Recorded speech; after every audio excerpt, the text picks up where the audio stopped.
Assalamualaikum warahmatullahi wabarakatuh. Kembali bersama saya Rizky Paradiana dengan NIM 2502017. Kita akan melanjutkan laporan praktikum mengenai pengukuran unsur iklim lingkungan. Untuk pengukuran selanjutnya, di video kali ini saya akan membuat pengukuran evaporasi.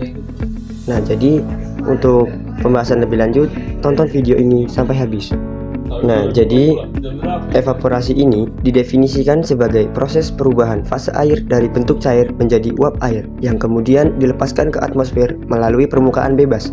Secara molekuler, proses ini terjadi ketika molekul air mendapatkan energi kinetik yang cukup untuk mengatasi gaya tarik-menarik antar molekul atau ikatan hidrogen dan melepaskan diri ke udara di atasnya, menurut Brookside 2005. Menurut Asdak tahun 2010, dalam konteks siklus hidrologi, evaporasi merupakan salah satu komponen kunci yang menentukan keseimbangan air di suatu wilayah. Faktor-faktor meteorologis. Nah, jadi evaporasi ini memiliki beberapa faktor terhadap lajunya. Laju evaporasi tidak terjadi secara konstan, melainkan dipengaruhi oleh interaksi kompleks antara ketersediaan energi dan kondisi atmosfer di lingkungan sekitar. Faktor-faktor utama tersebut meliputi radiasi matahari, merupakan sumber energi utama yang menyediakan panas laten untuk proses penguapan.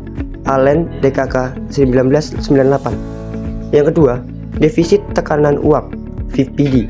Perbedaan antara tekanan uap jenuh di permukaan air dengan tekanan uap aktual di udara. Semakin besar selisihnya, semakin cepat penguapan berlangsung. Brookside 2005. Yang ketiga, kecepatan angin. Angin berperan dalam memindahkan massa udara yang sudah jenuh atau lembab dari atas permukaan air dan menggantinya dengan massa udara kering, sehingga proses penguapan dapat terus berlanjut. Sosro Darsono dan Takeda 2003. Dan yang kelima, ada suhu. Baik suhu udara maupun suhu air mempengaruhi energi kinetik molekul.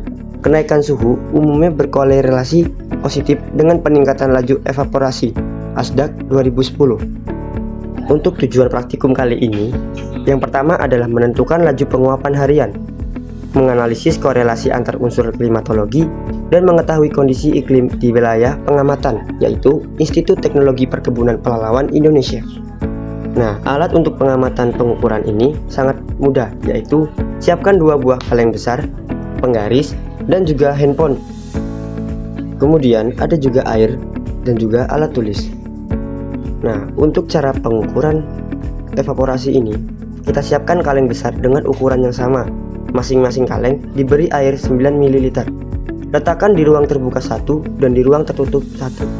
Amati selama 7 hari pada waktu pagi pukul 6.00 sampai 07.00, siang pada pukul 12.00 sampai 13.00, dan di sore hari pada pukul 16.00 sampai 17.00 waktu Indonesia Barat.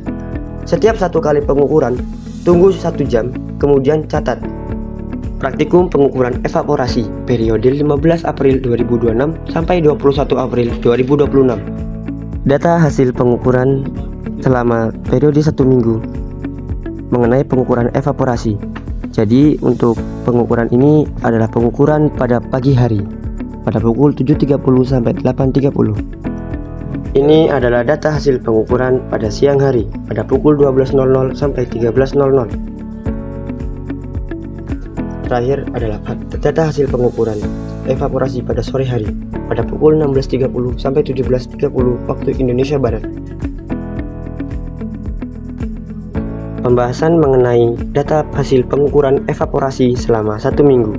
Jadi, berdasarkan tabel tersebut, penguapan ini dipengaruhi oleh waktu dan faktor lingkungan seperti intensitas cahaya matahari, suhu udara, kelembapan, dan kecepatan angin yang telah kita buat pada video sebelumnya. Data menunjukkan perbedaan signifikan antara ruang terbuka dan ruang tertutup.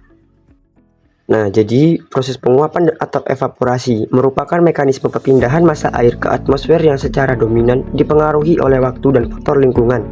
Secara termodinamika, intensitas cahaya matahari dan suhu udara berperan sebagai penyedia energi kinetik bagi molekul air untuk lepas dari permukaannya. Penman 1948. Selain aspek termal, variabel kinetik seperti kecepatan angin dan kelembapan udara juga menentukan laju penguapan. Angin berfungsi mengangkut uap air dari permukaan, sementara kelembapan menentukan kapasitas udara untuk menampung uap baru. Sartori tahun 2000. Pembahasan mengenai pengaruh waktu terhadap laju evaporasi. Pada pagi hari, laju penguapan berada pada kategori rendah hingga sangat rendah. Matahari belum mencapai titik kulminasi sehingga energi panas yang tersedia untuk proses evaporasi masih terbatas. Kemudian pada siang hari, menunjukkan laju penguapan tertinggi, kriteria tinggi hingga sangat tinggi. Pada periode ini, radiasi matahari berada pada tingkat maksimal, meningkatkan suhu permukaan air dan suhu udara secara drastis, sehingga air lebih cepat menguap.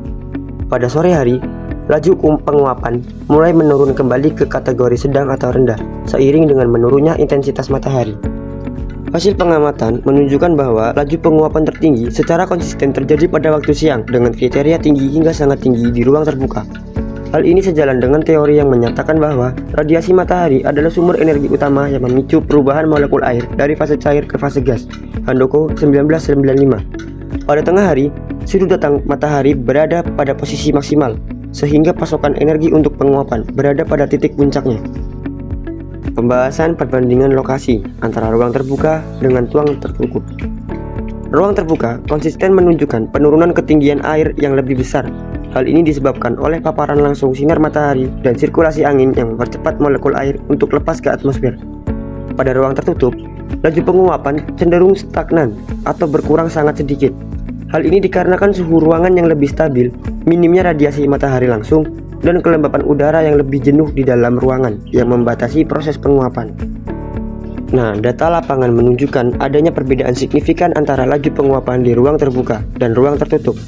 Pada kondisi outdoor, paparan radiasi matahari global dan sirkulasi udara yang tidak terbatas menyebabkan laju evaporasi jauh lebih tinggi. Sebaliknya, di lingkungan indoor, keterbatasan penetrasi cahaya matahari dan kondisi udara yang cenderung statis menyebabkan uap air cepat jenuh di atas permukaan, sehingga menghambat proses penguapan lebih lanjut. Kisatake et al. 1993. Nah, kesimpulannya, proses evaporasi dalam penelitian ini sangat dipengaruhi oleh variabel eksternal seperti waktu, posisi matahari, dan lokasi penempatan alat. Ruang terbuka dengan sirkulasi angin yang bebas memiliki laju penguapan yang jauh lebih tinggi dibandingkan ruang tertutup.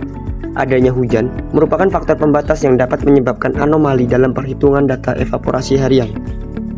Ini adalah daftar pustaka yang saya gunakan pada video kali ini.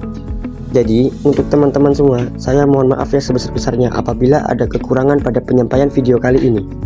Terima kasih telah menonton video ini sampai selesai. Jika ingin menunggu laporan praktikum selanjutnya, tunggu video update selanjutnya. Saya akhiri, wassalamualaikum warahmatullahi wabarakatuh.